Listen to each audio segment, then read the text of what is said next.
अस्सलाम वालेकुम। अज अपने मैं जिमीदार भरावां वास्ते नवा प्रोडक्ट लैके आया amino acid. Amino acid which 40% amino acid है तो 17% नाइट्रोजन है। चाइना की इंपोर्ट है। ये 10 किलो की पैकिंग मौजूद है तो 1 किलो की पैकिंग मौजूद है। तो कई जिमीदार भरा मेरे को पुछते हैं कि अमाइनो एसिड क्यों ज़रूरी है।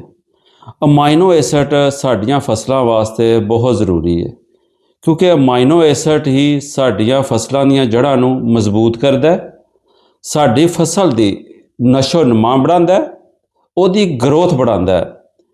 तो जिसले फल बनने का अमल आंदा है उस वक्त उहदी पैदावार बढ़ांदा है या तेज़ करदा है, जिहदी वजह नाल साडे फसल की पैदावार ज़्यादा होंदी है।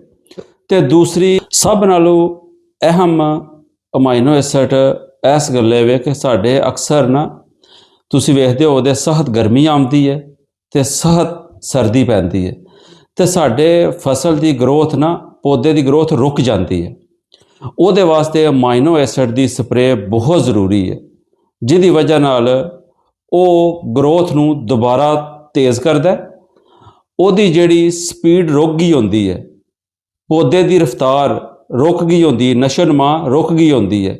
जो असीं फिर स्प्रे करने उहदी नशोनुमा फिर तेज़ हो जाती है, उहदी ग्रोथ फिर तेज़ हो जाती है। तो अमाइनो एसिड जिहड़ा 100% वाटर सोल्यूबल है, जिहड़ा मैं तुहाडे सामने इहदा सैंपल करके भी वहाना, तुहानूं पता लग जाएगा कि जिहड़ा प्रोडक्ट है इंपोर्टेड वाकई इंपोर्टेड है भी है कि नहीं।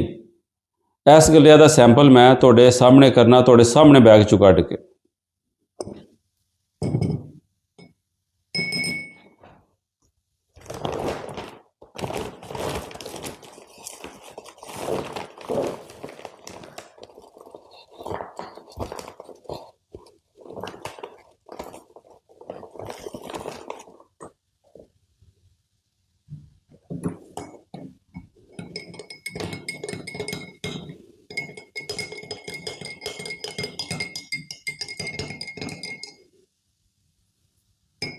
ए वेख लो, सिर्फ तुहाडे सामने 5 सैकंड ही हिलाया है। ए वेख लो, बिल्कुल वाटर सोल्यूबल हो गया, पानी बिल्कुल कोई भी थले एक कतरा भी नहीं बैठे है। तो जिहड़े भरा नूं भी अमाइनो एसिड चाहिदा होवे या कोई इन्फॉर्मेशन लैनी होवे, मेरा थले नंबर दिते है, तुसीं मेरे नाल राबता कर सकदे हो। जज़ाकल्लाह।